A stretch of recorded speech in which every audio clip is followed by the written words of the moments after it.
Water का addition देते थे। इस रिएक्शन को हमने हाइड्रोकार्बन वाले चैप्टर में भी पढ़ा था, और क्या बोलते हैं बताओ इसको? Kucherov reaction. This is known as the Kucherov reaction, है ना। ये कॉमन थी, जो 3 प्रिपरेशन मेथड है हमारे पास, तीनों की तीनों कॉमन है।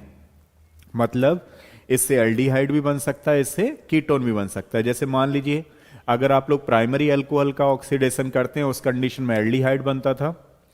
सेकेंडरी अल्कोहल का ऑक्सीडेशन करते थे तो कीटोन बनता था। टर्सरी के लिए एल्कीन बनती थी। ऐसे ही डीहाइड्रोजनेशन में केस तो सेम होता था, बट जो मेटल हैं उसके साथ हम लोग डीहाइड्रोजनेशन का नाम बोल देते थे। हाइड्रोकार्बन्स में हमारे पास एल्कीन है, एल्कीन का ओजोनोलिसिस कराते थे। एल्काइन में मर्क्यूरेशन एंड डीमर्क्यूरेशन का केस होता था। अब फिर हमने इंडिविजुअल एल्डिहाइड की रिएक्शन की थी।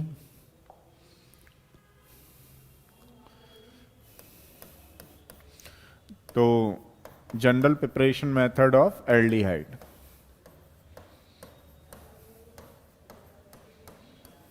ठीक है। एल्डिहाइड की जनरल प्रिपरेशन मेथड में अगर हम लोग बात करें तो पहली वाली कौन सी है हमारे पास?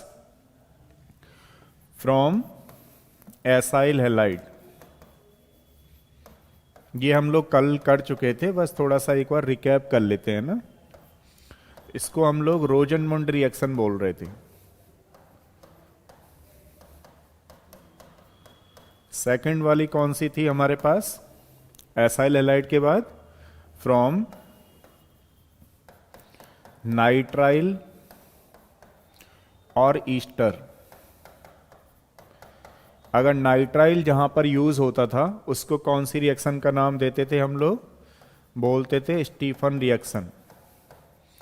लेकिन स्टीफन रिएक्शन के लिए रिएजेंट हमें ध्यान होना चाहिए, इस रिएजेंट के साथ यूज हो रहा था स्टीफन रिएक्शन। तीसरा थर्ड वाला हमारे पास क्या था? From substituted benzene. तो सब्स्टिट्यूटेड बेंजीन की अगर हम लोग बात करें तो उसमें एक था हमारे पास टॉलुइन लेकर के, टॉलुइन ले रखा था हमने, और टॉलुइन के साथ किसकी रिएक्शन करा रहे थे? एनहाइड्राइड, मतलब इसका भी एसाइलेशन करा रहे थे। किस रिएजेंट की प्रेजेंस में होता है ये? Chromium oxide. तो हमारे पास बेंजल्डिहाइड बन रहा था। सेकंड वाला क्रोमाइल क्लोराइड, जिसको टार्ड रिएक्शन के नाम से जान रहे थे, ठीक है। रिएजेंट क्रोमाइल क्लोराइड यूज हो रहा था। ये जो बना उसका हाइड्रोलिसिस कर रहे थे, तो बेंजल्डिहाइड। सी वाला कौन सा था हमारे पास?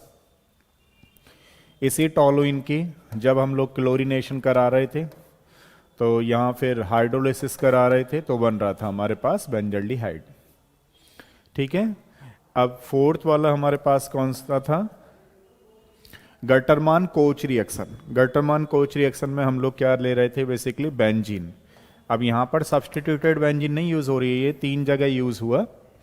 हम यहां पर यूज कर रहे थे बेंजीन। बेंजीन के बाद क्या यूज किया जा रहा था? CO प्लस HCl के साथ साथ एनहाइड्रस AlCl3, इसको यूज कर रहे थे, तो हमारे पास बेंजल्डिहाइड फॉर्मेशन हो रहा था। तो these are the preparation method of aldehyde. शायद हमने यहां तक कर लिया था कल पूरा। अच्छा, अब नेक्स्ट डालिए आप लोग general preparation method of ketone. General preparation method of ketone पहले एक बार एनसीईआरटी के हिसाब से कर लेते हैं, फिर जो रिमेनिंग होंगी एक दो और इंपॉर्टेंट वाली करा देंगे, है ना। कराने को तो बहुत सारी हैं, लेकिन फिर भी जो सेलेक्टिव है वही करेंगे, बहुत ज्यादा नहीं कि वर्डन हो जाएगा। फिर ये तो एनसीईआरटी की तो कुछ भी छोड़नी ही नहीं है। General preparation method of ketone.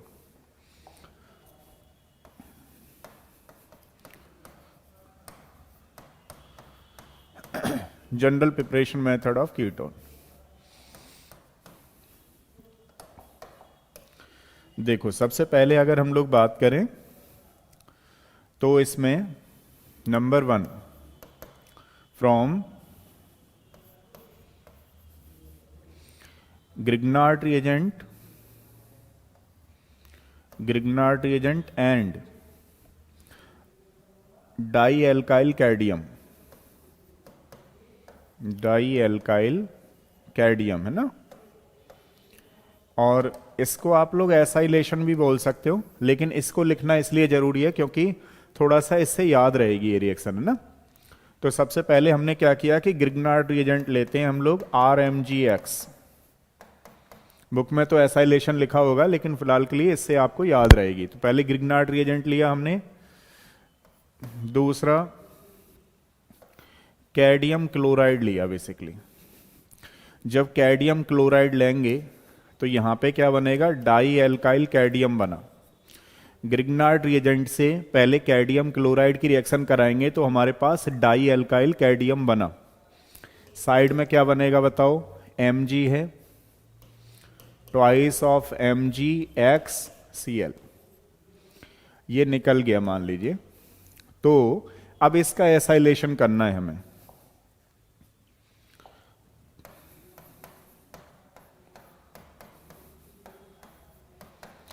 तो ये डाई एल्काइल कैडियम है ना। तो 2 मोल्स ऑफ कीटोन बन जाएगा,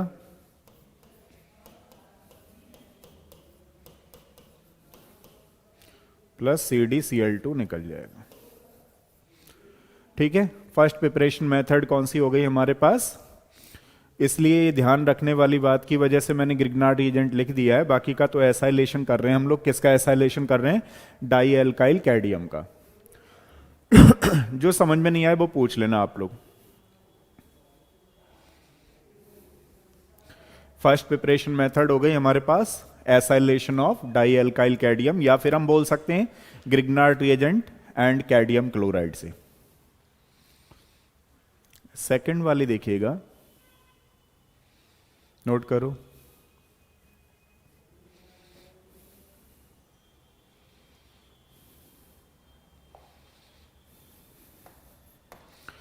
फ्रॉम नाइट्राइल,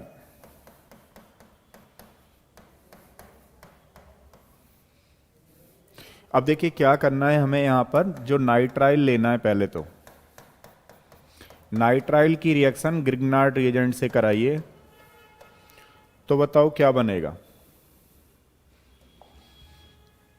इसकी इलेक्ट्रॉन नेगेटिविटी ज्यादा है, यहां पे नेगेटिव, पार्शियली पॉजिटिव। और ये क्या होगा, ग्रिग्नार्ड रिएजेंट में ये नेगेटिव है, यहां पॉजिटिव है, तो ये जो नेगेटिव है वो इसके पास चला जाएगा। तो हमारे पास क्या रह गया, RC double bond N MgX। ठीक है, यहां पे क्या आया अपने पास R। एक चीज मैंने आप लोगों को बता रखी है कि जब भी इस तरीके की सिचुएशन आए कि कार्बन और डबल बॉन्ड नाइट्रोजन हो और उसका आप लोग हाइड्रोलिसिस करना चाह रहे हो, तो वहां पर ऑक्सीजन आएगा। आप एक स्टेप ना करके डायरेक्ट कर सकते हो। ठीक है, तो देखो यहां पे क्या होगा, RCOR मतलब कीटोन बन गया, प्लस में NH3 चला जाएगा, प्लस MgX और OH रहेगा। ठीक है, एक क्वेश्चन दे रहा हूं मैं आप लोगों को, एक बार करके दिखाओ, बताओ इसका प्रोडक्ट क्या आएगा।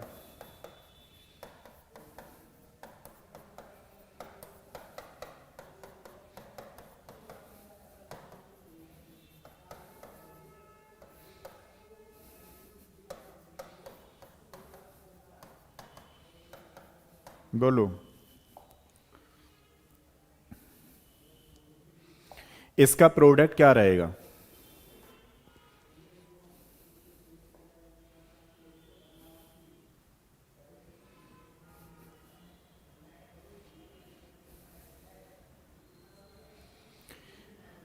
अब देखो इसमें क्या करना है हमें, वही सेम प्रोसेस, ये नेगेटिव है ये पॉजिटिव है, यहां पे ये नेगेटिव है, ये नेगेटिव इधर अटैच हो जाएगा। अगला वाला क्या हुआ हमारे पास, CH3 CH2 CH2 CH3, यहां पर क्या है डबल बॉन्ड N से कुछ टाइम के लिए क्या लग जाएगा, जुड़ जाएगा MgCl कुछ टाइम के लिए। बाकी का जब आप हाइड्रोलिसिस करोगे तो वही प्रोसेस है, और ये एसिडिक हाइड्रोलिसिस है बेसिकली। तो तो कोई दिक्कत नहीं है, जब भी कभी आपको हाइड्रोलिसिस करना है यहां से काटना है। तो इधर की तरफ क्या आ गया अपने पास, CH3 CH2 CH2 C double bond O and CH3, मतलब कीटोन ही बनना है। ठीक है, इस बात का आपको ध्यान रखना है। एक और क्वेश्चन इसी में,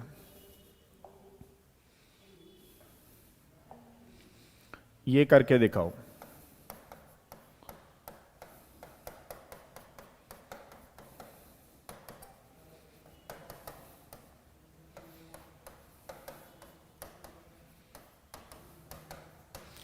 बी क्या बनेगा ये चेक करो।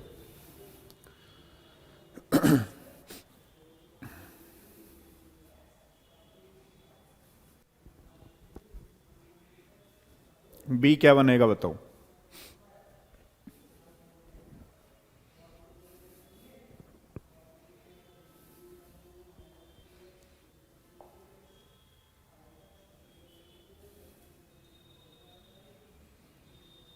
बना रहे हो ना,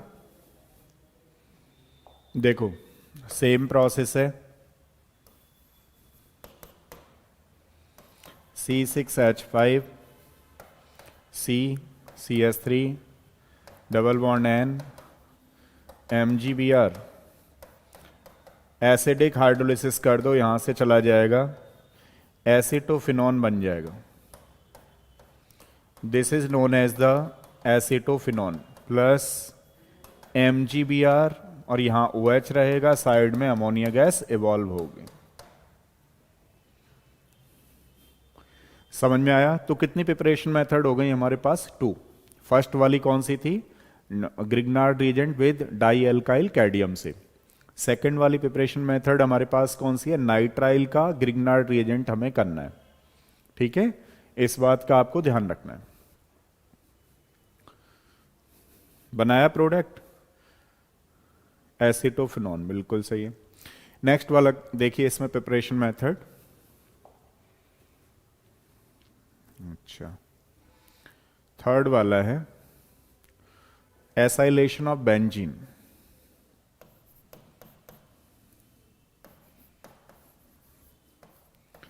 एसाइलेशन ऑफ बेंजीन, इसको नेमिंग रिएक्शन कौन सी हो गई ये वाली बताओ, Friedel Crafts reaction. This is known as the Friedel Crafts reaction.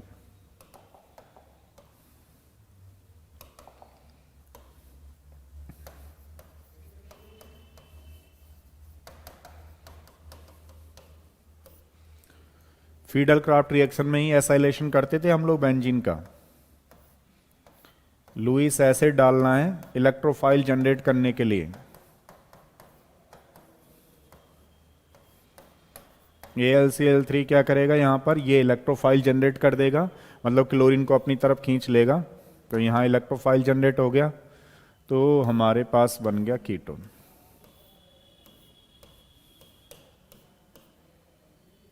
ठीक है, इस तरीके का।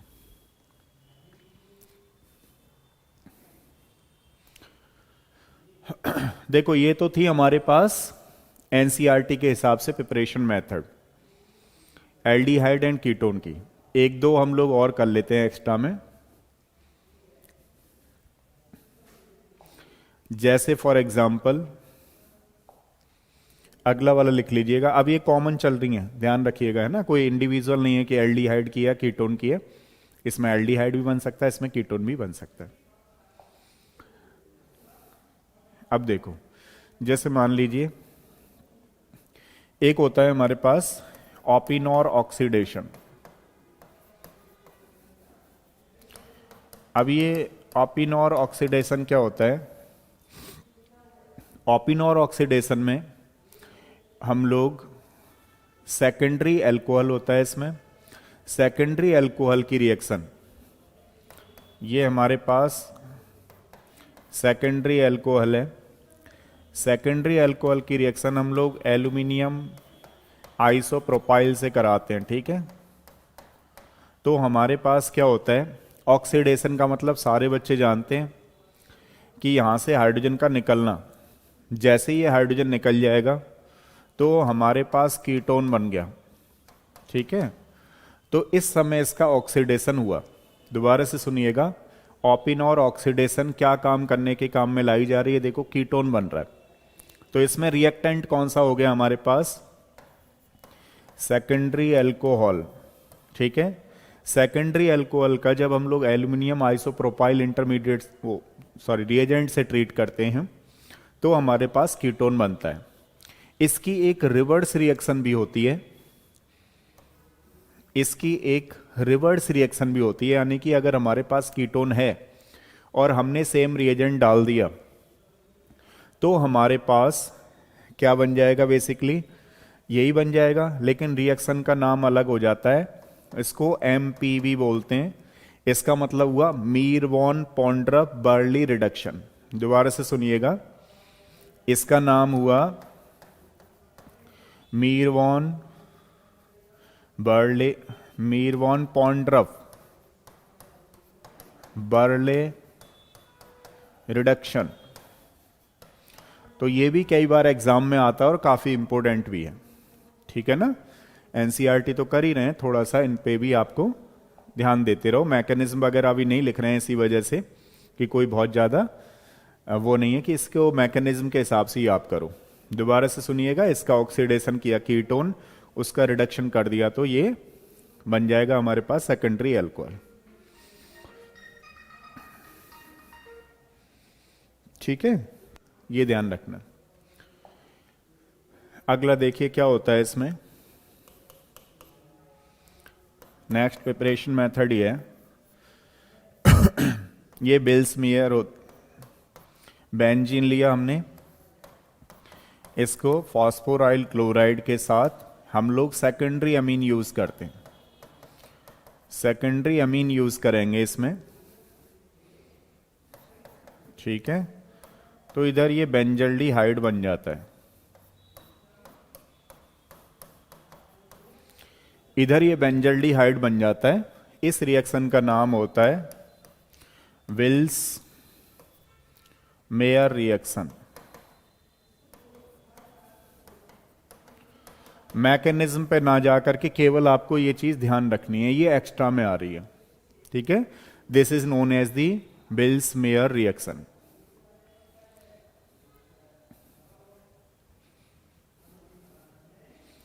एक और देखो क्या होता है, बहुत कम अमाउंट में जब हम लोग फैटी एसिड्स होते हैं, कैल्शियम के जो फैटी एसिड्स होते हैं उनको हाई टेम्परेचर पर फिल्टर करते हैं, छानते हैं, तो छानने के बाद हमें कीटोन या एल्डिहाइड ऑब्टेन होते हैं। जैसे फॉर एग्जांपल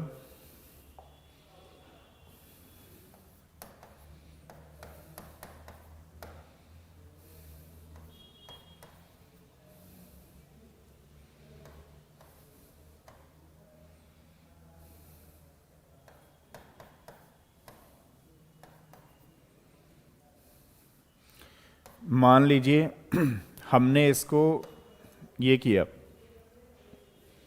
ठीक है,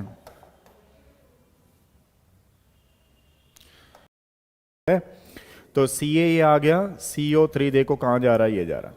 दोबारा से देखो CaCO3 ये आ गया 1 2 3। तो हमेशा आपको कभी भी कह दे डिस्टिल करना है इस तरीके से हाई टेम्परेचर, तो आपको करना कुछ नहीं है, केवल CaCO3 वहां से निकाल देना है। तो जब आप लोग यहां से CaCO3 निकालोगे तो कीटोन ऑब्टेन हो रहा है। ठीक है, इस तरीके से। ये मेथड भी थोड़ा कभी कभार पूछ लेता है, तो आपको ध्यान रखनी है।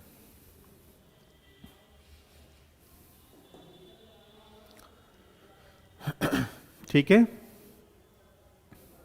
तो चलो, होने को तो अब बहुत ज्यादा है, लेकिन फिलहाल के लिए हमारा इनसे काम चल जाएगा। मतलब इससे ज्यादा कोई और ज्यादा इंपॉर्टेंट लग नहीं रही है, तो इतने पे ही। ऑपिनोर ऑक्सीडेशन ध्यान रखिएगा, बेल्समेयर, और एक हो गया हमारा डिस्टिल करना, कैल्शियम के जो फैटी एसिड्स हैं, फैटी सॉल्ट्स हैं, उनको, है ना। कई बार ध्यान रखना, एक चीज और बता देता हूं बस, वैसे तो आता नहीं है, बहुत कम अमाउंट बनता है। जैसे हमारे पास ये MN वेपर डाल देगा, MNO की वेपर डाल दी, तो पूछेगा बताओ क्या बना। ठीक है, तो यहां पर जब MnO की वेपर पास कराते हैं तो इस तरीके से वहां पर एल्डिहाइड वगैरह का आपको केस देखना है। इसमें बहुत कम अमाउंट में बनता है एल्डिहाइड या कीटोन। जब भी कभी कार्बोक्सिलिक एसिड होता है और उसमें MnO की वेपर डाल देते हैं तो इस तरीके से आपको प्रोडक्ट बना के आना है।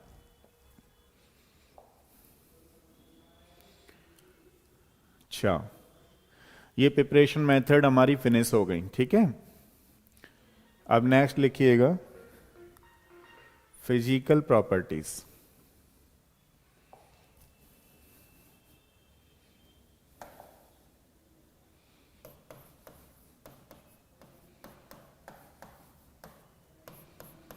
फिजिकल प्रॉपर्टीज ऑफ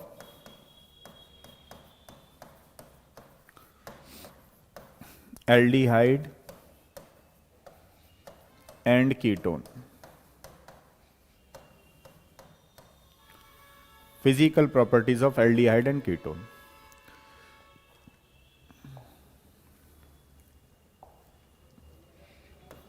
देखो, अगर हम लोग नेचर की बात करेंगे, फिजिकल नेचर की बात करेंगे, तो केवल जो फॉर्मल्डिहाइड होता है जिसको हम मिथेनॉल बोल रहे थे, केवल जो फॉर्मल्डिहाइड होता है जिसको हम लोग मिथेनॉल बोलते हैं वो गैस होता है। बाकी लिक्विड एंड सॉलिड होते हैं। जैसे अगर हम इथेनॉल की बात करें तो ये क्या है, वॉलेटाइल लिक्विड है। वॉलेटाइल उसको बोलते हैं जिस लिक्विड की वेपर बन जाए, वेपर में बन के उड़ जाए, उसको बोलते हैं वॉलेटाइल। जिसकी वेपर ना बने उसको बोलते हैं नॉन वॉलेटाइल। ठीक है, ये चीज आपको ध्यान रखनी है। तो कहने का मतलब जो हायर मेंबर है, एक पहले को छोड़ करके ज्यादातर केसेस में लिक्विड या फिर सॉलिड है।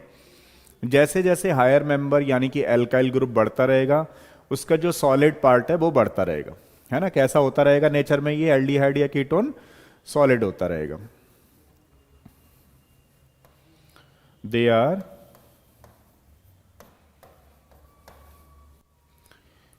कैसे, वाटर में सॉल्युबल होंगे नहीं होंगे बताओ। वाटर में अगर हम लोग देखें तो लोअर मेंबर है एल्डिहाइड या कीटोन, तो वाटर में सॉल्युबल होते हैं। लेकिन जैसे जैसे एल्काइल ग्रुप बढ़ता रहता है यानी कि नॉन पोलर पार्ट बढ़ता रहता है तो उसकी जो सॉल्युबिलिटी है वो कम होना शुरू हो जाती है। तो they are soluble in water. क्यों होते हैं बताओ, due to H bonding, hydrogen bonding होने की वजह से। जैसे फॉर एग्जांपल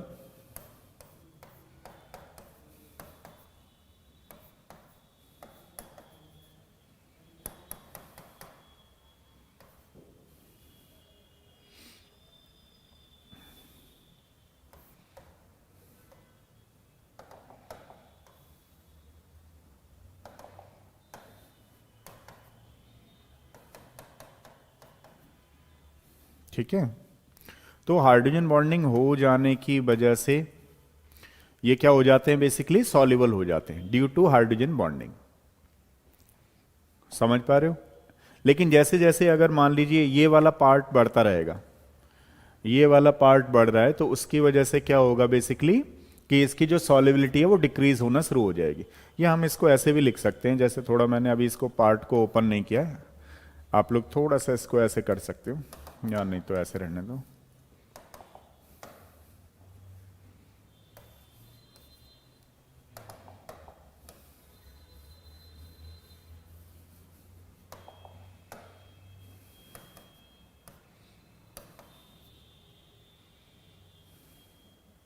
ठीक है ना। वाटर मॉलिक्यूल में सॉल्युबल हो जाते हैं, ठीक है, ड्यू टू हाइड्रोजन बॉन्डिंग होने की वजह से। अगला अगर हम लोग बात करें रिएक्टिविटी का, रिएक्टिविटी से पहले डिस्कस करते हैं हम boiling point and melting point, है ना। तो अगर मैं किसी बच्चे से पूछूं कि boiling point and melting point aldehyde और कीटोन में देखा जाए तो किसका ज्यादा होता है बताओ। तो वो जब सबसे ज्यादा बेसिकली अगर हम लोग ऑर्गेनिक केमिस्ट्री में बात करें तो 3 फैक्टर्स होते हैं जिनके बेसिस पे हमें देखना होता है कि boiling point and melting point किसका ज्यादा होगा। तो ऑर्गेनिक केमिस्ट्री में सबसे पहले मॉलिक्यूलर मास होता है, जिसका जितना ज्यादा मॉलिक्यूलर मास होगा उसका बीपीएमपी उतना ही ज्यादा होगा। सेकंड वाला क्या होता है हमारे पास, एच बॉन्डिंग। तीसरा वाला क्या होता है हमारे पास, सरफेस एरिया। ठीक है, इन तीनों चीजों का ध्यान रखना होता है। अब जैसे अगर हम लोग बात करें कि एक हमारे पास इथेनॉल है, एक हमारे पास एसीटोन है, एंड एल्कोहल से रिएक्ट देख लेते हैं इसकी कंपैरिजन। तो बताओ तीनों में सबसे ज्यादा बॉइलिंग पॉइंट, मेल्टिंग पॉइंट किसका होगा? इसको भी मैं प्रोपेनॉल बना देता हूं, 3 कार्बन का ले लेते हैं। तो बताओ बीपीएमपी सबसे ज्यादा किसका होगा? इन तीनों में से बॉइलिंग पॉइंट, मेल्टिंग पॉइंट किसका ज्यादा है?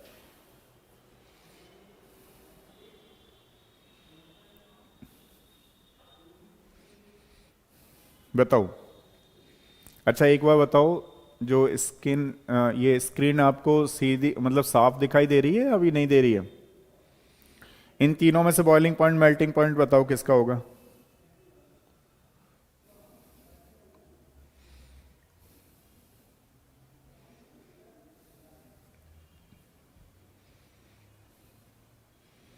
इन तीनों में से बॉइलिंग पॉइंट का ऑर्डर बताओ।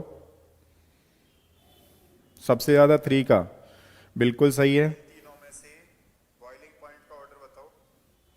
तो अगर हम लोग देखें तो हाइड्रोजन बॉन्डिंग इसमें ज्यादा होगी, है ना। अगर मॉलिक्यूलर मास की बात करें तो देखो ये है 15 हमारे पास, 15 प्लस 12 एंड 2 14 प्लस ऑक्सीजन का कितना है 16 प्लस 13, तो नियरली कितना आ गया यहाँ पे 15 30।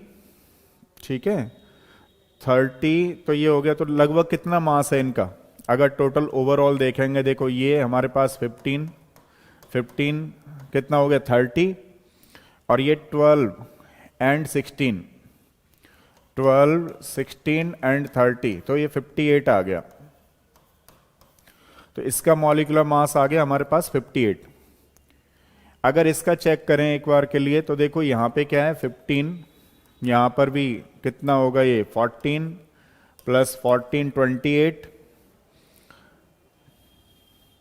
तो ये 43 हो गया, ये 44 हो गया, 44 प्लस 16 60 मार्क्स है बेसिकली। इसका जो मॉलिक्यूलर मास है वो कितना नियरली 60 है। तो इसका जो मॉलिक्यूलर मास है वो नियर बाई है। अगर हम तीनों का देखें इसका भी नियरली 58 होगा। तो है तो मॉलिक्यूलर मास एक जैसा, क्यों होगा इसका 58? क्योंकि यहां देख लो आप, ये थर्ड हाइड्रोजन कितने हैं इसके 6 है ना, ये 6 यहां पे, मॉलिक्यूलर मास मतलब सारी चीजें एक जैसी हैं। तो अगर हम लोग देखें इसमें तीनों में भी, तो हाइड्रोजन बॉन्डिंग का केस यहां पे ज्यादा हो जाएगा। मास में बहुत ज्यादा डिफरेंस नहीं है, मास में तो केवल 2 यूनिट्स का डिफरेंस है, लेकिन बॉइलिंग पॉइंट, मेल्टिंग पॉइंट में काफी डिफरेंस आ जाएगा ड्यू टू हाइड्रोजन बॉन्डिंग। ठीक है, तो देखो सबसे पहले होगा 3, फिर होगा 2, फिर होगा 1। अगर एल्डिहाइड कीटोन में चेक किया जाए तो कीटोन में ज्यादा होता है एज कंपेयर टू एल्डिहाइड। ठीक है, तो ये हो गया हमारे पास बॉइलिंग पॉइंट, मेल्टिंग पॉइंट। मान लीजिए अगर इसमें हम लोग हाइड्रोकार्बन और कंसीडर कर लेते, तो हाइड्रोकार्बन का जो बीपी एंड एमपी होता वो क्या होता सबसे कम। क्यों होता? क्योंकि उसमें वॉन्डरवाल फोर्स ऑफ अट्रैक्शन होते। वॉन्डरवाल फोर्स ऑफ अट्रैक्शन होने की वजह से उसका बीपी एमपी क्या हो जाता सबसे कम, लोएस्ट। अब नेक्स्ट वाली बात करते हैं हम इसके रिएक्टिविटी की।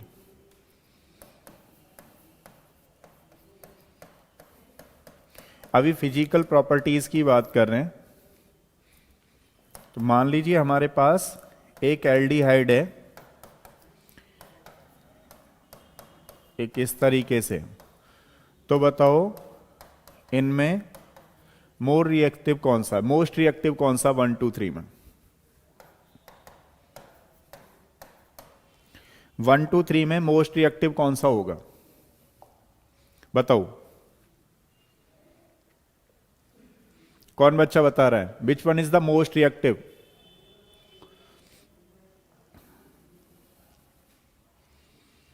इनमें मोस्ट रिएक्टिव कौन सा है, ये हम लोग ऑलरेडी कर चुके हैं जीओसी में, रिएक्टिविटी ऑफ कार्बोनाइल में हमने किया था। मोस्ट रिएक्टिव कौन सा है, कौन बच्चा बता रहा है? तीनों में से ज्यादा रिएक्टिव कौन सा है भाई, बोलो।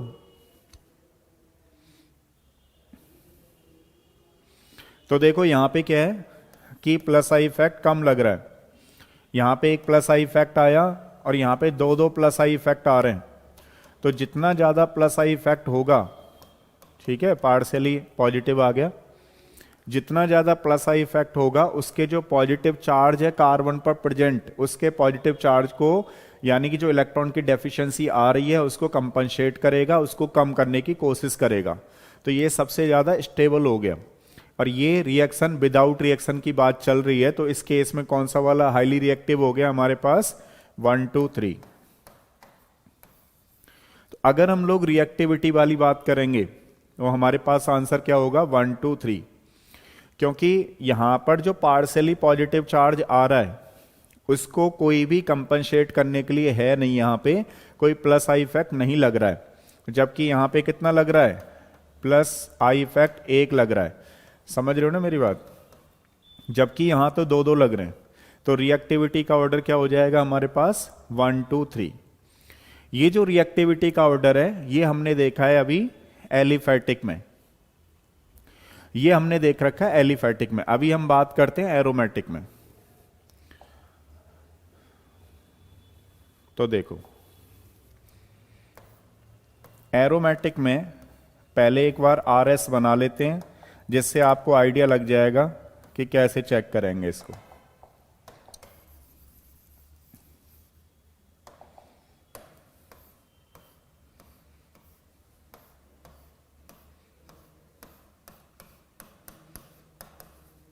ये इलेक्ट्रॉन विड्रॉइंग ग्रुप है, इधर इलेक्ट्रॉन शिफ्ट होंगे तो ये इधर हो जाएगी डेंसिटी। अगली वाली आरएस क्या आई बताओ, तो हमारे पास नेक्स्ट वाली आरएस आई इस तरीके से, है ना। ये एस तो पहले से ही चल रहा है, सॉरी, ये यहां से बॉन्ड शिफ्ट हुआ, इलेक्ट्रॉन शिफ्ट हुए बेसिकली, तो बॉन्ड तो क्या आरएस बनाएंगे तो ये हमारे पास इलेक्ट्रॉन शिफ्ट हो गए, यहां पॉजिटिव आ गया, ये यहां पे इस तरीके से, ठीक है।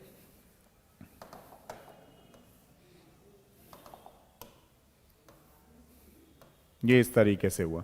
अब देखो अगर हम लोग बात करें नेक्स्ट आरएस क्या होने वाली है इसकी, तो नेक्स्ट वाली आरएस कुछ इस तरीके से होगी, यहां पर पॉजिटिव, यहां डबल बॉन्ड, यहां इस तरीके से। अगली वाली आरएस क्या होगी, इसको शिफ्ट कराओ यहां पे,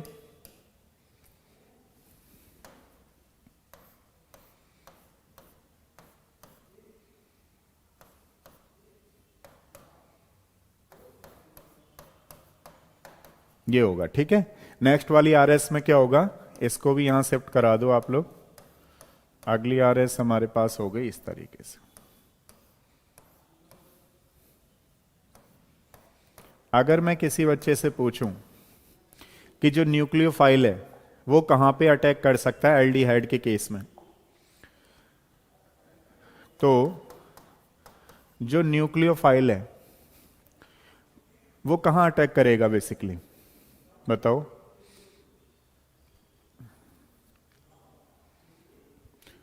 तो न्यूक्लियोफाइल जो इजीली अटैक करेगा, यानी कि ये कौन सा डोनेटिंग ग्रुप हो गया, मेटा डायरेक्टिंग ग्रुप हो गया। क्यों, क्योंकि यहां पर अगर इलेक्ट्रोफाइल, न्यूक्लियोफाइल क्या, इलेक्ट्रोफाइल की बात करें बेसिकली, तो हम लोग अगर हम लोग इलेक्ट्रोफाइल की बात करें तो इलेक्ट्रोफाइल कहां पे अटैक कर सकता है, यहां तो ये खुद ही पोजीशन जो है डेफिशिएंट है, ये ऑर्थो वाली पोजीशन जो देख रहे हो, इलेक्ट्रॉनों पे, कार्बन पर इलेक्ट्रॉनों की डेफिशिएंसी है, कमी आ रही है। तो जो इलेक्ट्रोफाइल है वो कहां अटैक कर सकता है, मेटा पोजीशन पर। इसलिए हम लोग, क्योंकि ये इलेक्ट्रॉन डेंसिटी है, इलेक्ट्रॉन रिच साइट है, तो यहां पे इलेक्ट्रोफाइल अटैक करेगा। तो इसको हम लोग क्या बोलते हैं बताओ, मेटा डायरेक्टिंग ग्रुप। क्या बोलेंगे, मेटा डायरेक्टिंग ग्रुप, ठीक है ना। और अगर हम लोग न्यूक्लियोफाइल वाली बात करें, दोबारा से सुनिएगा, न्यूक्लियोफाइल वाली बात करें तो न्यूक्लियोफाइल कहां पे अटैक करेगा फिर, इस पोजीशन पे या फिर पैरा पोजीशन पे।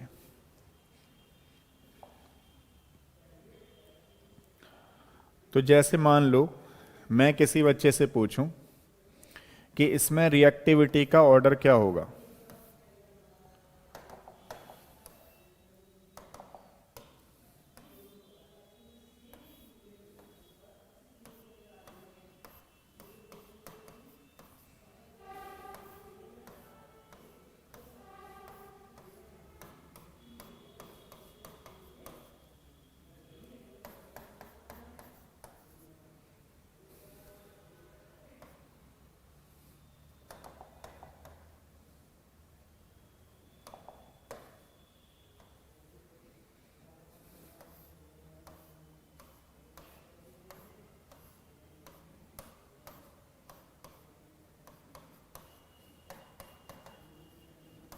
इन चारों मॉलिक्यूल्स में बताओ रिएक्टिविटी का ऑर्डर क्या होगा।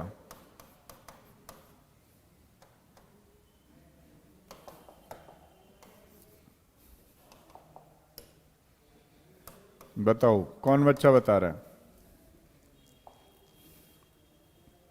हाईली रिएक्टिव कौन सा होगा 4 में से, ऑर्डर बताओ रिएक्टिविटी का। चलो एरोमेटिक में रिएक्टिविटी का ऑर्डर पूछ रहा हूं मैं आपसे, बताओ क्या होगा इसका आंसर, बोलो।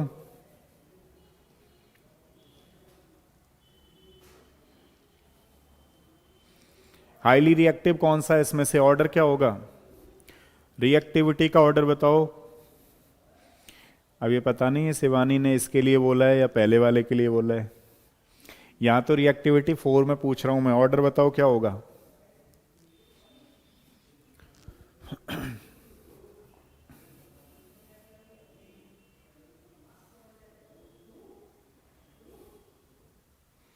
कोई बच्चा बता रहा है रिएक्टिविटी का ऑर्डर क्या होगा इसमें।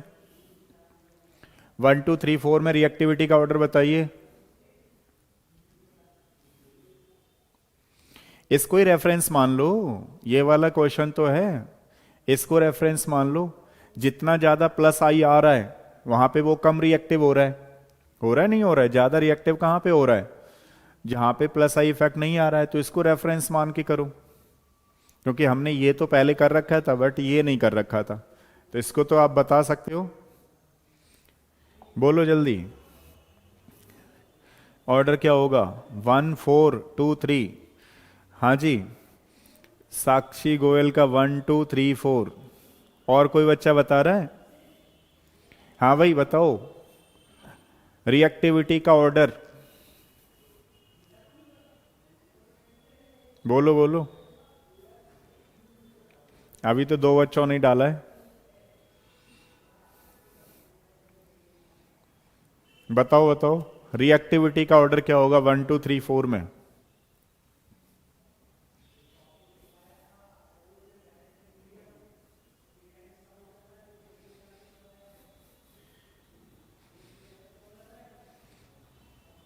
अच्छा देखो ध्यान से सुनो, एक हमारे पास रिलीजिंग है, एक इलेक्ट्रॉन विथड्रॉइंग ग्रुप है। एक इलेक्ट्रॉन रिलीजिंग है और एक इलेक्ट्रॉन विथड्रॉइंग ग्रुप है, ठीक है। अब यहां पे चेक करो, ये CH3 है, ये प्लस हाइपर कॉन्जुगेशन लगाता है ना, लेकिन यहां पे क्या हो रहा है, ये दूर है, ये डिस्टेंस वाइज दूर है, लेकिन यहां पर भी ये इलेक्ट्रॉन डेंसिटी कुछ इस तरीके से आ रही है, पार्शियली नेगेटिव पार्शियली पॉजिटिव। लेकिन ये जो पार्शियली पॉजिटिव आ रहा है इसको तुरंत देने वाला ग्रुप लगा हुआ है। तो मान लीजिए अगर डोनेटिंग ग्रुप लगा हुआ है तो वो तो स्टेबल ज्यादा है, रिएक्टिव कम है। दोबारा से सुनो, अब कोई बच्चा कह सकता है सर यहां पे हाइपर कॉन्जुगेशन लग रहा है लेकिन यहां पर तो प्लस आई इफेक्ट है, लेकिन कैसे चेक कर रहे हैं। आप लोग डिस्टेंस वाइज देखिए, अगर हम लोग डिस्टेंस वाइज देखें तो ये थोड़ा दूर है, 4th वाली पोजीशन पे, जबकि ये बिल्कुल पास वाली पोजीशन पे। तो इलेक्ट्रॉनों की कमी इसको हो रही है, तो कौन प्रोवाइड कर दे रहा है एक साथ, CH3 इसको प्रोवाइड कर दे रहा है एक साथ। जबकि वहां पर जो इलेक्ट्रॉन की कमी हो रही है उसको थोड़ा टाइम लगेगा ना, डिस्टेंस वाइज दूर नहीं समझ में आई बात? अगर हम देखें इसमें ये इस तरीके से हो रहा है, तो यहां कार्बन पे मान लेते हैं एक बार के लिए कि पॉजिटिव है, तो इसकी डेफिशिएंसी को ये दूर उतनी जल्दी नहीं कर सकता ना, डिस्टेंस वाइज दूर होने की वजह से। और ये तो आपको पता ही है, एक तो पहले से ही गरीब और एक और ये खींच खींच के गरीब कर देगा। नई बात क्लियर हुई? तो आंसर क्या हो जाएगा? 1 2 3 4। आंसर क्या हो जाएगा बोलो? 1 2 3 4। भाई मैंने स्टेबिलिटी नहीं पूछी है, मैंने रिएक्टिविटी पूछी है। ज्यादा ज्यादा काम कौन करेगा? समझ रहे हो ना? वो तो सबसे ज्यादा स्टेबल होगा तो काम नहीं करेगा, काम कम करेगा। अब क्वेश्चन है ज्यादा स्टेबल क्यों है? आप देखो ना, जो कार्बोनाइल ग्रुप है उस पे जो इलेक्ट्रॉन डेंसिटी आ रही है पॉजिटिव, मतलब थोड़ी सी डेफिशिएंसी आ रही है, उस डेफिशिएंसी को भी तुरंत कंप्लीट कर रहा है। देने वाला पास में लगा हुआ है। मान लो 1 रुपए की कमी आ जाती है आपके पास, और आपके पेरेंट्स, किसी बच्चे के पेरेंट्स ऐसे हो, ले बेटा 5 रुपए ले, 1 की कमी आ रही है 5 और ले ले, तो थोड़ा स्टेबल ज्यादा है, रिएक्टिव कम है। समझ रहे हो ना? प्रॉब्लम कहां आ रही है? इधर की तरफ आ रही है प्रॉब्लम। क्लियर हुई बात? नहीं हुई बताओ थोड़ा सा। हाँ जी, समझ में आया नहीं आया? 1 2 3 4 आंसर इसका क्या हो जाएगा? 1 2 3 4। किसी बच्चे को समझ में नहीं आए तो पूछ लेना एक बार।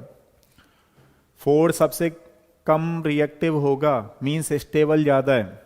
ये रेफरेंस आप लोग यहां से ले सकते हो, ये वाले जो कॉन्सेप्ट चल रहे हैं इनसे। बताओ समझ में आया नहीं आया? अभी हम लोग फिजिकल प्रॉपर्टीज पे ही हैं।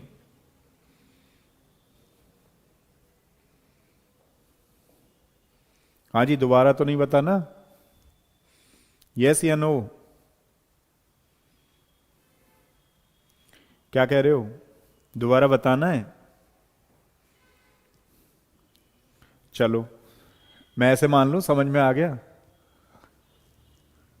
ठीक है, तो रिएक्टिविटी का ऑर्डर क्या होगा? यहां पे आपको क्या चेक करना है फिर? इलेक्ट्रॉन विड्रॉइंग ग्रुप जितने लगे होंगे वहां पर ज्यादा रिएक्टिव होगा। ठीक है, और इस तरीके से इनमें बहुत कंफ्यूजन थोड़ा सा बच्चे को लगता है कि अच्छा ये ज्यादा है, तो रेजोनेंस मानते हैं वैसे तो ज्यादातर बच्चे इसको, लेकिन ये रेजोनेंस है नहीं, बेसिकली तो हाइपर कॉन्जुगेशन है, क्योंकि एल्कीन के बाद वाला जो अल्फा कार्बन होता है उसको हम लोग हाइपर कॉन्जुगेशन मानते हैं।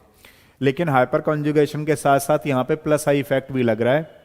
लेकिन अगर हम लोग प्लस आई इफेक्ट की बात करें तो प्लस आई इफेक्ट इंटेंसिटी जो होती है उसकी डिस्टेंस को फेवर करती है ना, फॉलो करती है मतलब। तो डिस्टेंस मान लेते हैं हम लोग कि यहाँ पे पास में है और यहाँ पे दूर है। समझ रहे हो ना? तो ये वाली बात है।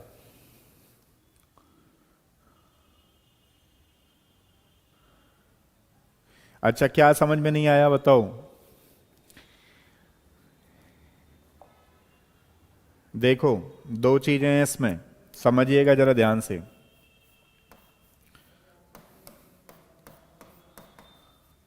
ये यहां पे डोनेटिंग ग्रुप लगा हुआ है, मान लीजिए इसने डोनेट किया तो यहां इस तरीके से। ठीक है, तो अब आप लोग यहां पर किसकी वो चीजें देखेंगे, किसका अटैक देख रहे हैं आप लोग? यहां पे कोई इलेक्ट्रॉन रिलीजिंग ग्रुप लगा हुआ है किसी बेंजीन रिंग में। ठीक है, एक बेंजीन रिंग है सिंपल, एक विड्रॉइंग ग्रुप लगा हुआ है। आपसे पूछ लिया जाए रिएक्टिविटी टुवर्ड्स ऐसी रिएक्शन, अब बताओ इसका आंसर क्या होगा? कॉन्सेप्टों को समझोगे तब समझ में आएगा। आपसे पूछ लिया जाए रिएक्टिविटी का ऑर्डर लगाओ इलेक्ट्रोफिलिक सब्स्टिट्यूशन रिएक्शन के रेस्पेक्ट में, तो कौन बच्चा बताएगा इसमें रिएक्टिविटी का ऑर्डर क्या होगा? अगर आपसे इसी में पूछे कि रिएक्टिविटी का ऑर्डर लगाना है with respect to electrophilic substitution reaction, electrophile कहां पे अटैक ज्यादा करेगा? अच्छा, और थोड़ा ओपन कर देता हूं इसको आपको समझाने के लिए। एक हमारे पास ये है, ठीक है, ये ऐसे आ रहा है और ये ऐसे आ रहा है, तो यहां पे पॉजिटिव आ जा रहा है। अब बताओ इलेक्ट्रोफाइल कहां पे जल्दी अटैक करेगा? बोलो जल्दी।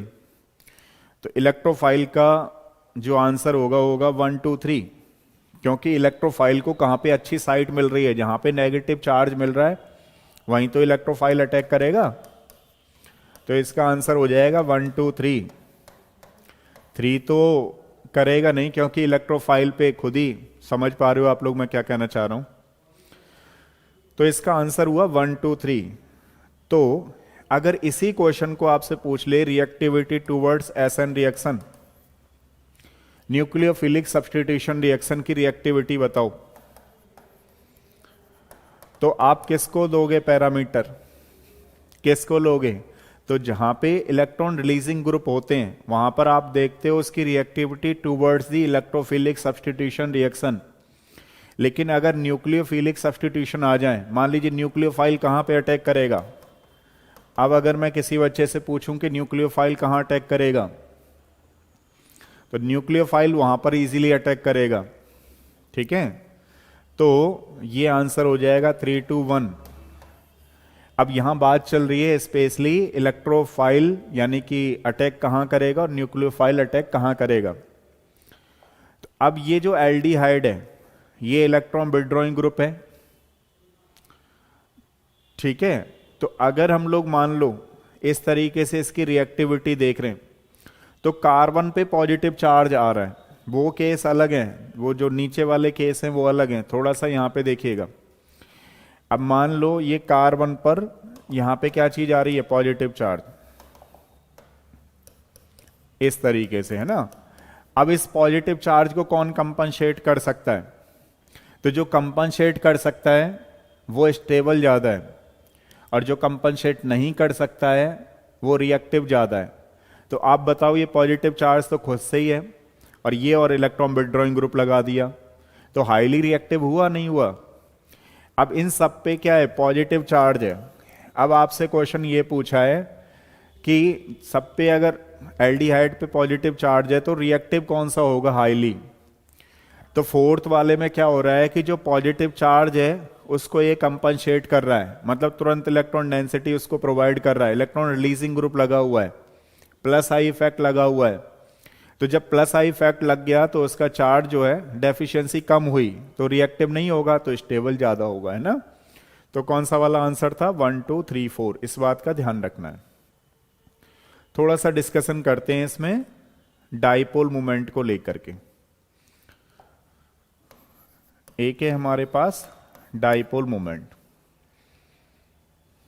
अब तो समझ में आ गया।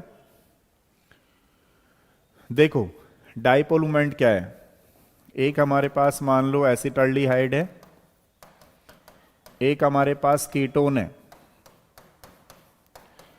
इन दोनों में से डाइपोल मोमेंट किसका ज्यादा होगा बताओ? इन दोनों में से डाइपोल मोमेंट किसका ज्यादा होगा? अब डाइपोल मोमेंट का मतलब होता है पोलरिटी। पोलरिटी मतलब पोलर बॉन्ड कौन सा है इसमें से, चार्ज का सेपरेशन जल्दी किसमें होगा। जिसमें चार्ज का सेपरेशन जल्दी होगा उसका डाइपोल मोमेंट ज्यादा होगा। तो आप लोग बताइए इन दोनों में से चार्ज का सेपरेशन किसमें जल्दी होगा, बताओ। कोई बच्चा बता रहा है? एल्डिहाइड कीटोन में से किसका डाइपोल मोमेंट ज्यादा है? पोलरिटी जिसकी ज्यादा होगी उसका डाइपोल मोमेंट ज्यादा होगा। तो बताओ ज्यादा पोलर कौन सा है इन दोनों में से?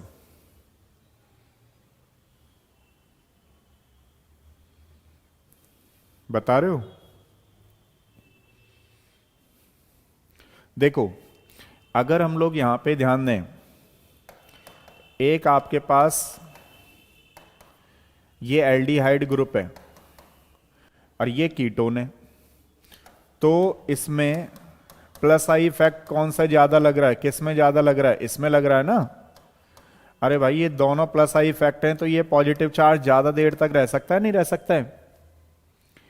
ये पॉजिटिव चार्ज ज्यादा देर तक रह सकता है, क्यों? क्योंकि कितने प्लस आई इफेक्ट लग रहे हैं यहां पे, 2 प्लस आई इफेक्ट लग रहे हैं। जबकि यहां तो एक ही साइड से आ रहा है ना प्लस आई इफेक्ट। तो बताओ इन दोनों में से which one is the more polar?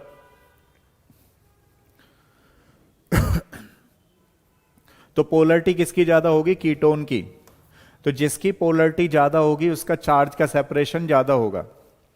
अब एक आध बच्चा कह रहा है सर मुझे इसमें भी समझ में नहीं आया। हाँ नहीं आया होगा, मैं समझाता हूं दोबारा से। अब देखो है क्या कि इसको दो लोग देने वाले लगे हुए हैं, तो कार्बन पर पार्शियली पॉजिटिव चार्ज आएगा, यहां नेगेटिव और यहां पे आएगा पॉजिटिव। तो इसमें भी आएगा पॉजिटिव, इसमें भी आ रहा है पॉजिटिव। अब क्वेश्चन ये है कि ये इलेक्ट्रॉन डेफिशिएंट हो गया, ये भी इलेक्ट्रॉन डेफिशिएंट हो गया।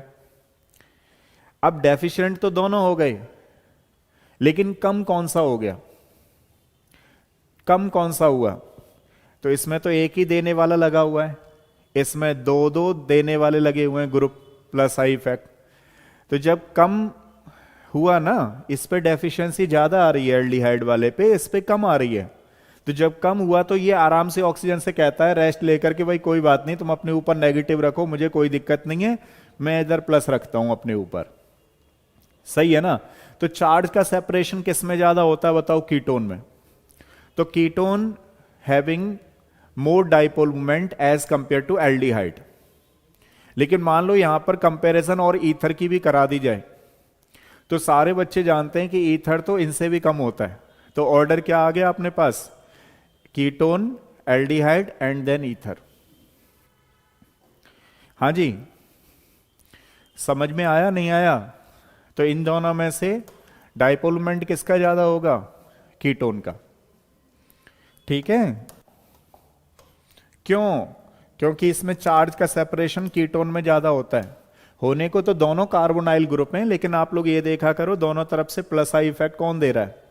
जो डोनेट कर रहा है उसमें चार्ज का सेपरेशन ज्यादा होगा। जितना ज्यादा चार्ज का सेपरेशन होगा वही तो पोलरिटी है, उसी का नाम तो डाइपोल मोमेंट है।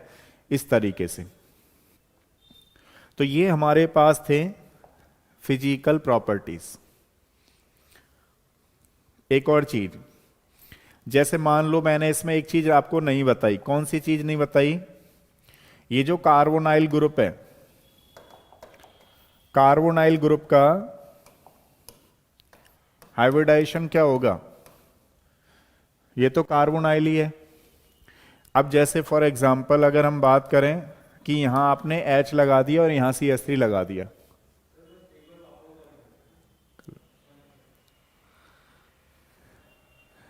तो यहां CH3 है, यहां पर H है, तो ये एल्डिहाइड हो गया। और यहां पे CH3 है और यहां पर भी CH3 है, तो ये कीटोन हो गया। तो कार्बोनाइल ग्रुप तो दोनों में कॉमन है ना भाई। जो CH3 है वो तो दोनों में कॉमन है, मतलब सॉरी CH3 नहीं, CO group, carbonyl group.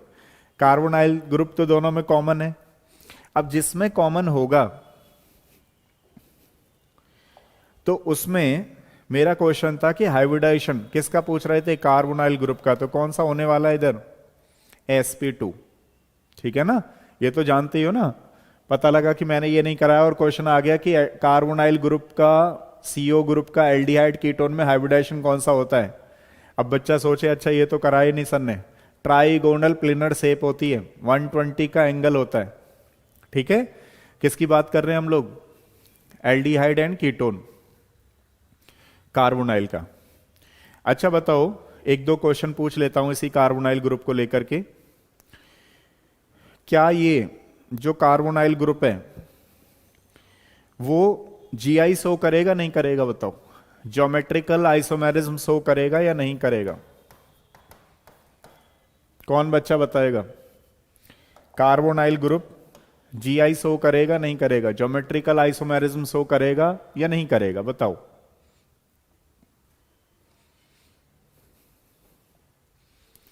GI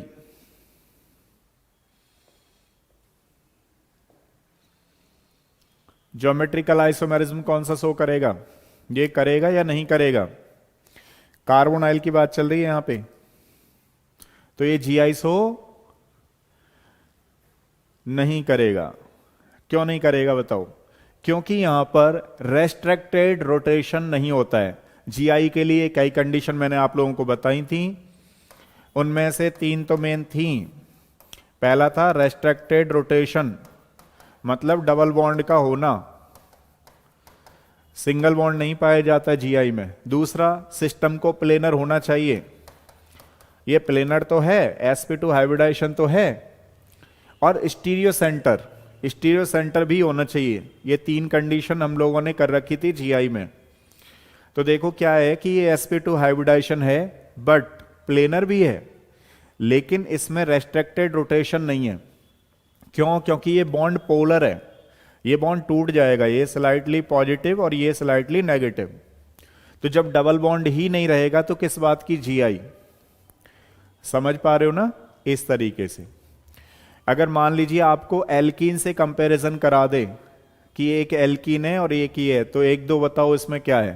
तो ध्यान रखना इसकी बॉन्ड लाइन ज्यादा होगी, एल्कीन की कम होगी, क्योंकि वहां पर डबल बॉन्ड फिक्स हो जाएगा। और जो एल्कीन है वो जीआई देगा, लेकिन ये जीआई नहीं देगा। वो प्लेनर भी है तो ये भी प्लेनर है, उसकी बॉन्ड लेंथ कम है, शॉर्ट है। रीजन क्या है?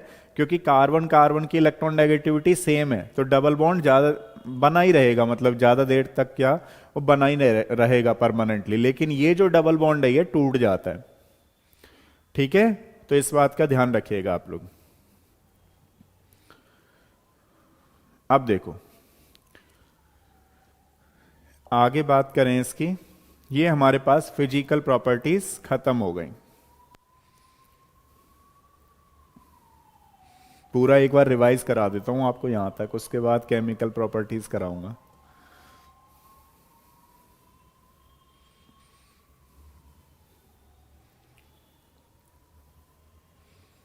देखो ये हमने कल कर लिया था, preparation method of aldehyde and ketone की। कॉमन प्रिपरेशन मेथड कौन सी थी? Oxidation of alcohol. दूसरा वाला कौन सा था? डिहाइड्रोजनेशन। थर्ड वाला कौन सा था? हाइड्रोकार्बन। हाइड्रोकार्बन में भी एल्कीन का ओजोनलिसिस और एल्काइन का क्या होता था? मर्क्यूरेशन, डीमर्क्यूरेशन, जिसको कि साइंटिस्ट ने दिया था कुचरोव रिएक्शन बोलते थे इसको। अब इंडिविजुअल मेथड है general preparation method of aldehyde, कल किया था हमने acyl halide, रोजनमुंड reaction, nitrile, Stephen और ईस्टर्स सेलेक्टिव रिडक्शन होता था यहां पे। अगला वाला है सब्सटीट्यूटेड बेंजीन। तो जैसे इटार्ड रिएक्शन होती थी क्रोमाइल क्लोराइड से, और ये क्रोमियम ऑक्साइड से रिएक्शन होती थी। एक यहां पर इसको क्या होता था? फ्री रेडिकल मैकेनिज्म से बनती थी। इसको गटरमान कोच रिएक्शन बोलते थे। अब कीटोन की प्रिपरेशन मेथड कौन सी है हमारे पास? Grignard reagent and dialkyl cadmium. तो पहले ग्रिग्नार्ड रिएजेंट से हम लोग डाई एल्काइल कैडियम बनाते हैं, है ना, तो CdCl2 डालते हैं, तो ये हमारे पास सिमेट्रिकल कीटोन बनता है बेसिकली। तो ये बन गया नाइट्राइल है। नाइट्राइल का ग्रिग्नार्ड रिएजेंट कराएंगे तो हाइड्रोलिसिस करने के बाद हमारे पास बनता था। अगला वाला एसाइलेशन ऑफ बेंजीन। बेंजीन का एसाइलेशन फीडल क्राफ्ट रिएक्शन बोला जाता है। इसमें ओपिनोर ऑक्सीडेशन, सेकेंडरी अल्कोहल होता है, उसको कीटोन में कन्वर्ट हो जाता है, ओपिनोर ऑक्सीडेशन बोलते थे। लेकिन अगर उसका रिवर्स कर दिया जाए तो मीरबॉर्न पॉइंट्रप बर्ली रिडक्शन हो जाता था। बीच बीच में रिएक्शन आएंगी जहां पे अगर लगेगा मुझे मैकेनिज्म करानी है तो करा देंगे, अदरवाइज तो आपको थोड़ा सा याद रखना है। बेल्स मेयर रिएक्शन, क्योंकि मैकेनिज्म आती नहीं है वो अननेसेसरी बर्डन हो जाएगा आप लोगों के लिए। बेल्स मेयर रिएक्शन इस तरीके से, अगर कहीं पर कैल्शियम के फैटी एसिड्स आए हुए हैं, वहां डिस्टिल लिखा हुआ है, हाई टेम्परेचर लगा हुआ है, आप CaCO3 उसमें से निकाल देंगे, बन जाएगा। कोई फैटी एसिड्स है उसमें MnO की वेपर पास कराई जा रही है तो एल्डिहाइड कीटोन बनते हैं, CO2H2O हमेशा निकालने हैं आपको। ठीक है, ये फिजिकल प्रॉपर्टीज थी, ये खत्म हो गई। नेक्स्ट लिखिएगा chemical properties.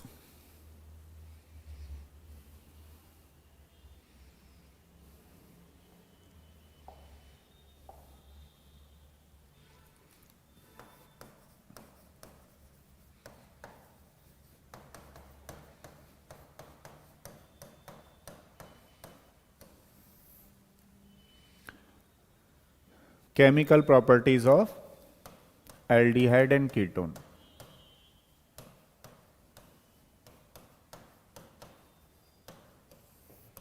Aldehyde and ketone की केमिकल प्रॉपर्टीज कौन कौन सी हैं? ये कई सारी होती हैं ना, जैसे number 1 nucleophilic addition reaction.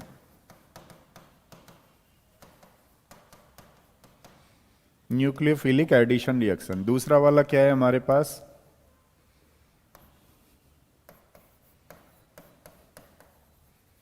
Replacement of oxygen from CO group. CO carbonyl group में से ऑक्सीजन का रिप्लेसमेंट करना। थर्ड वाला क्या है हमारे पास? ऑक्सीडेशन। फोर्थ वाला रिडक्शन। फिफ्थ वाला रिएक्शन विद एल्कलीज।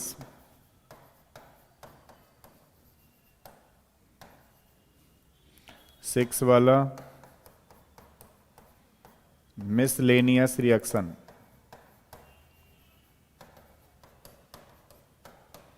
ठीक है, तो यानी कि एल्डिहाइड एंड कीटोन जो होते हैं, एल्डिहाइड एंड कीटोन 6 टाइप की केमिकल प्रॉपर्टीज शो करेंगे। तो इनको हम लोग कल करते हैं, है ना। शुरुआत इधर से 1 2 3 4 से ही करेंगे। तो इनको बार बार रिवाइज करो चीजों को, ठीक है। और कोई चीज समझ में नहीं आए तो पूछ लो। चलो कल करते हैं, आज यहीं तक रहने दो।